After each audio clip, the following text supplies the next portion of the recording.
इस पर महाडील होने की चर्चाएं तेज है। व्लादिमीर पुतिन रूस के राष्ट्रपति भारत के दौरे से पहले रूस की संसद ने बहुत ही अहम रक्षा समझौते को मंजूर किया है। भारत और रूस के बीच इस अहम समझौते का नाम जो है वो RELOS होगा, यानी कि reciprocal exchange of logistics and agreement. इस समझौते से पहले रूस की संसद ने इसे मंजूरी दी है और इस समझौते के मुताबिक भारत और रूस एक दूसरे के मिलिट्री अड्डों का इस्तेमाल कर पाएंगे। वहां युद्धाभ्यास को लेकर लॉजिस्टिकल सपोर्ट जैसे कि ईंधन भरने और आपदा प्रबंधन के लिए उन हवाई अड्डों का इस्तेमाल भी शामिल है। यह बड़ी खबर है, बड़ी जानकारी। रूस के राष्ट्रपति का भारत दौरा बहुत महत्वपूर्ण होने जा रहा है और इससे ठीक पहले इस वक्त की सबसे बड़ी अपडेट आई है, सबसे बड़ी खबर आई है। एक अहम रक्षा समझौते को मंजूरी दी गई है रूस की संसद की तरफ से। भारत और रूस के बीच इस समझौते का नाम है RELOS, तो reciprocal exchange of logistics agreement. इस समझौते से पहले रूस की संसद ने इसे मंजूरी दी है और इस समझौते के मुताबिक भारत और रूस एक दूसरे के मिलिट्री अड्डों का इस्तेमाल कर पाएंगे।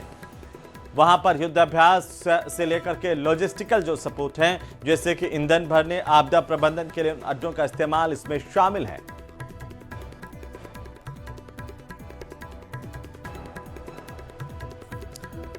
तो रूस के राष्ट्रपति व्लादिमीर पुतिन दुनिया के उन चुनिंदा नेताओं में शामिल हैं जिनकी सुरक्षा परतें सिर्फ दिखाई नहीं देती बल्कि कई बार महसूस भी नहीं होती है। भारत दौरे से पहले उनकी सुरक्षा टीमें दिल्ली में उतर चुकी हैं। राजधानी अभी से हाई सिक्योरिटी मोड पर चल रही है। हम आपको दिखाएंगे पुतिन की सुरक्षा प्रणाली की अंदरूनी तस्वीरें जो आधुनिक तकनीक और अदृश्य घेरों से मिलकर के बनी है। रिपोर्ट देखिए।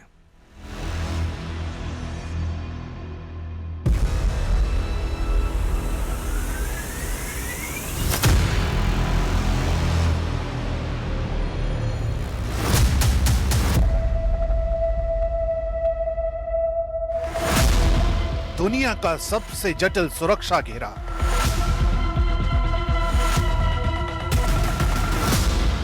पुतिन के सुरक्षा घेरे का रहस्यमय दस्ता।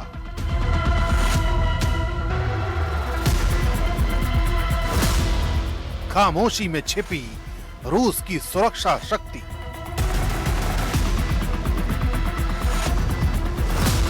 पुतिन की सुरक्षा का अदृश्य कमांड नेटवर्क। रूस में राष्ट्रपति की सुरक्षा सिर्फ एक प्रोटोकॉल नहीं बल्कि राष्ट्रीय रणनीति का हिस्सा है। यही वजह है कि पुतिन की सुरक्षा दुनिया की सबसे जटिल और रहस्यमय सिस्टम में गिनी जाती है। इस तंत्र की रीढ़ है फेडरल प्रोटेक्टिव सर्विस यानी FPS।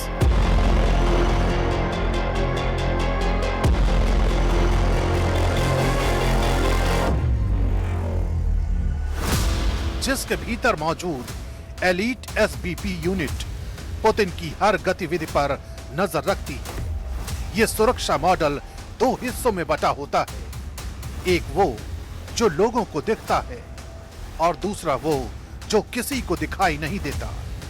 इन्हीं अदृश्य परतों में असली ताकत छिपी होती है, जहां स्नाइपर्स, इलेक्ट्रॉनिक जैमर्स और सर्वेलांस टीमें लगातार एक्टिव रहती हैं। दिल्ली में भी यही मॉडल अपनाया जा रहा है। रूसी टीमें लगातार उन सभी रूट्स की मैपिंग कर रही हैं जिनसे पुतिन की मूवमेंट होनी है। भारतीय एजेंसियां भी उनके निर्देशों के मुताबिक मॉक ड्रिल को कर रही हैं।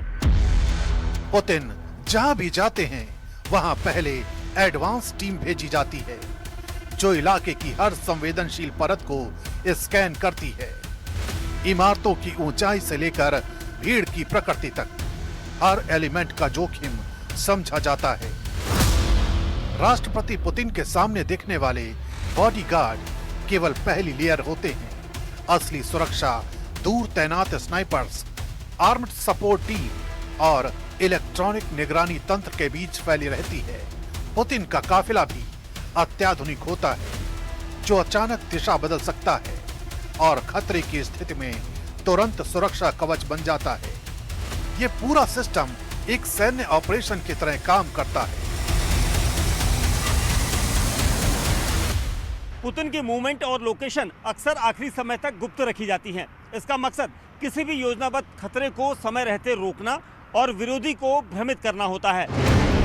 इस सुरक्षा ढांचे की सबसे खास बात इसकी इनविजिबल लेयर्स हैं। इन्हीं में छिपे होते हैं कमांड यूनिट्स, जो खतरे की स्थिति में पल भर में कंट्रोल संभाल लेते हैं। डिकॉय काफिले असली वाहन की दिशा को छिपाते हैं और सिग्नल जैमिंग सिस्टम किसी भी रिमोट एक्टिवेटेड हमले को डीएक्टिवेट कर देते हैं। ये पूरा सुरक्षा तंत्र एक ही संदेश देता है कि रूस अपने राष्ट्रपति की सुरक्षा को सबसे ऊपर रखता है। पुतिन की सुरक्षा सिर्फ औपचारिक व्यवस्था नहीं है, बल्कि वही ढाल है जिसे रूस अपनी ताकत और अपनी सोच का हिस्सा मानता है। यही वजह है कि उनकी सुरक्षा देश की शक्ति, उसकी तैयारी और उसकी रणनीति तीनों को एक साथ दिखाती है। तो पुतिन की भारत यात्रा से पहले नाटो के 3 देशों ने रूस पर बड़ा हमला बोला है। भारत में ब्रिटेन, जर्मनी और फ्रांस के राजदूतों ने एक लेख लिखकर यह कहा कि पुतिन युद्ध रोकने के लिए गंभीर नहीं है। इसे भारत की जमीन से पुतिन के खिलाफ माहौल बनाने की बहुत बड़ी कोशिश मानी जा रही है। क्या पुतिन के खिलाफ भारत में यूरोप का मोर्चा खुल चुका है? आखिर यूरोप के देश क्यों पुतिन से इतना घबराए हुए हैं, इस रिपोर्ट में देखिए।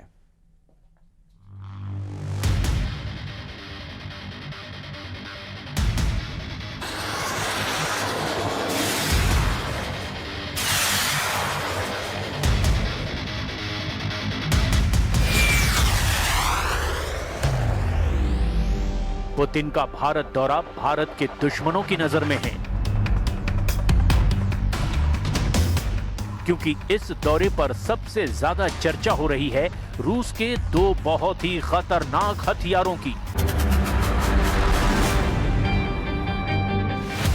पहला है S-400 एयर डिफेंस सिस्टम, जिसकी नई स्क्वाड्रन पर समझौता हो सकता है, और दूसरा है रूस का सुखोई 57 लड़ाकू विमान, जिसको बेचने का ऑफर रूस की तरफ से लगातार आ रहा है।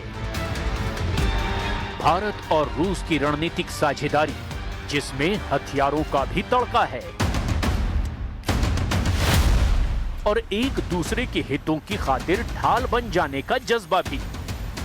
भारत और रूस की दोस्ती दुनिया की हर पार्टनरशिप पर हमेशा भारी साबित हुई है, चाहे वो भारत अमेरिका के बीच के संबंध हो या फिर भारत और चीन के संबंध।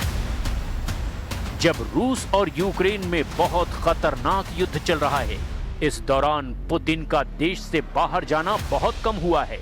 इसकी वजह है यूक्रेन युद्ध को लेकर उनके खिलाफ जारी गिरफ्तारी वारंट, जो आईसीसी यानी अंतर्राष्ट्रीय अपराध न्यायालय ने जारी किया है। लेकिन भारत आईसीसी का सदस्य नहीं है, इसीलिए उसके वारंट को लागू करने के लिए बाध्य भी नहीं है। यूक्रेन युद्ध के बीच रूस का हर हथियार नाम कमा रहा है। रूस के ड्रोन से लेकर उसकी मिसाइल पावर तक, जिसने यूक्रेन में कोहराम मचाया हुआ है, इस वक्त नेटो के लिए बहुत बड़ा चैलेंज बने हुए हैं।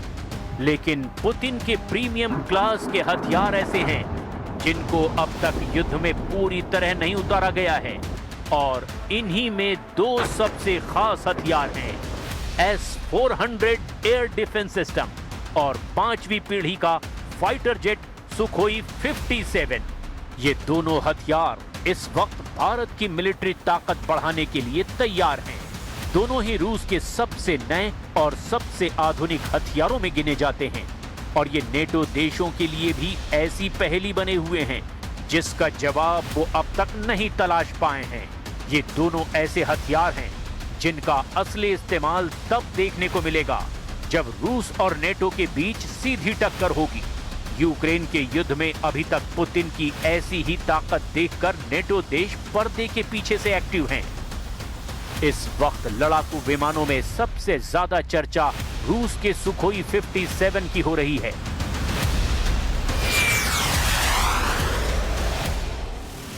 अल्जीरिया को भी ये विमान सप्लाई किया जा चुका है, और वो रूस के बाद दूसरा देश है जो सुखोई 57 उड़ा रहा है। ऐसे में बड़ा सवाल ये है कि क्या भारत भी अब सुखोई 57 खरीदेगा, क्योंकि रूस की तरफ से इसे लेकर बहुत बड़ा ऑफर भारत को दिया जा चुका है। सुखोई 57 5वीं पीढ़ी का स्टेल्थ फाइटर जेट है, जो रडार की पकड़ में नहीं आता। रडार सिग्नेचर कम करने के लिए इसके एयरफ्रेम को अलग तरह से डिजाइन किया गया है। इसमें रडार तरंगों के लिए खास कोटिंग है और इसके इंजन नोजल्स भी अलग तरह से डिजाइन किए गए हैं। इसका थ्रस्ट वेक्टर कंट्रोल इसे तीखे मोड़ लेने की खूबी देता है। ये खासियत भारत के सुखोई 30 विमान में भी है और यही रूस के फाइटर जेट को और फुर्तीला बना देती है। इसमें सुपर क्रूज की खासियत है, यानी बिना आफ्टर बर्नर के ये सुपरसोनिक रफ्तार पर उड़ सकता है। ये समझिए कि एक्सीलरेटर का ज्यादा इस्तेमाल किए बिना ये तेज रफ्तार बनाए रखता है।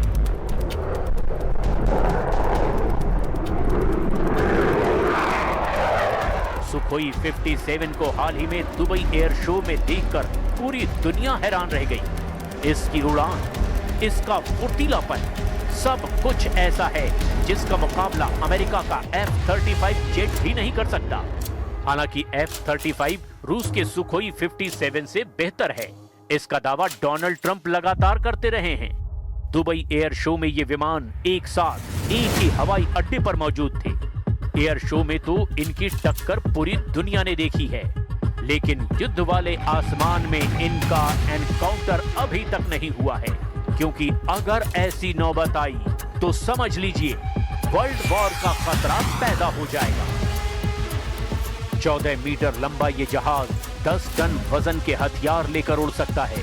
इसकी अधिकतम रफ्तार 2600 किलोमीटर प्रति घंटा है और रिफ्यूलिंग के बाद ये 5500 किलोमीटर के दायरे में ऑपरेशन कर सकता है। दुबई एयर शो में सुखोई 57 ने अपना इंटरनल वेपन बे भी दिखाया था, जिसमें हथियार छुपा कर रखे जाते हैं ताकि रडार क्रॉस सेक्शन कम किया जा सके।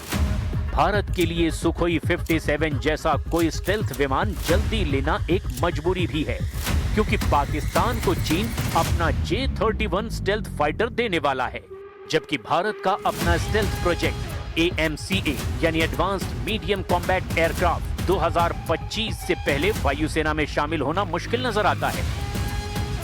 पुतिन भी इस बात को जानते हैं और यही वजह है कि रूस ने भारत को ये विमान ऑफर किया है।